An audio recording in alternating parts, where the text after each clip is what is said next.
Alright guys, Nick here. Sorry it's been a little while since an update.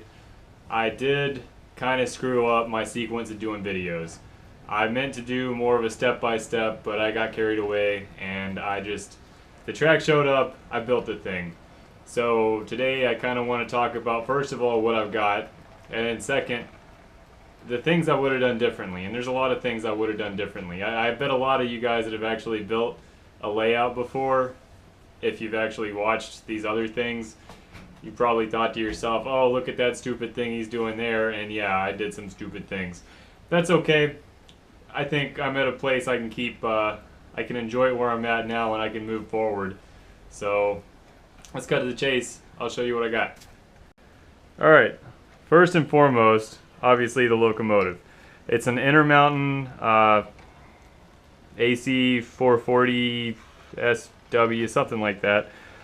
BNSF scheme. The horn sounds real good. If it will, wrong button. I like it. I think it sounds good. I got a couple cars. All the cars I've gotten have come off of eBay, as well as the locomotive. Now the train thing is talked about. I have I got the Prodigy Express controller, which is working really well. I've got just a long, basically an Ethernet line that runs back to my jack here. My wiring is all done, and it's pretty straightforward. I mean, I just got two wires. They hook up in two places. You can't really see them where they hook up in there. I took just kind of the inside of that Cat 5 and ran it like that through the little hole, put it on there. Cool. The rest of it, this is all Flextrack. I couldn't tell you what brand. I think it's Atlas maybe. I'm not really sure. But it runs the loop. I've got my second loop is going to go inside eventually.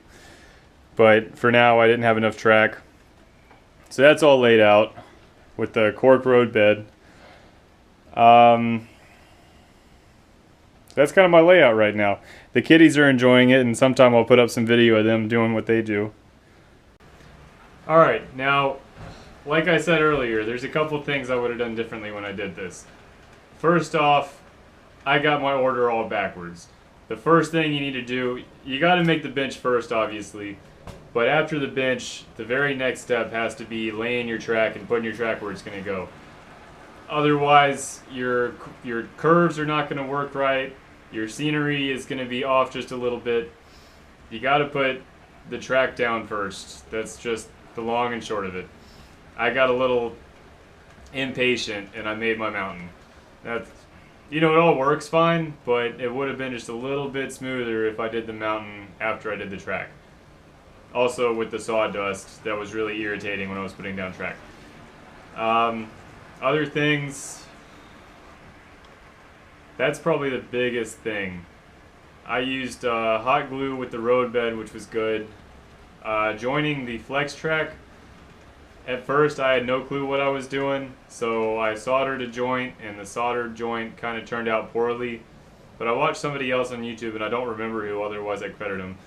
And with the Flextrack, you set the joints off center. You know where normally the joints would be in a straight line?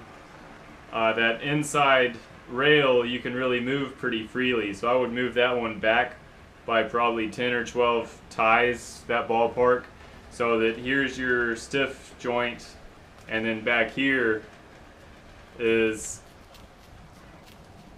the other joint, so they're offset.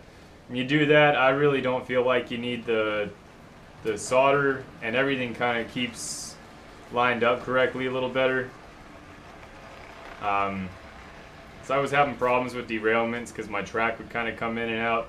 Also, when you put in the rail connectors, just trim off for 2 little rail ties. That's it. Don't trim any more than that, or else you're going to screw up your geometry of the thing. So those are big would have done betters if I did them again.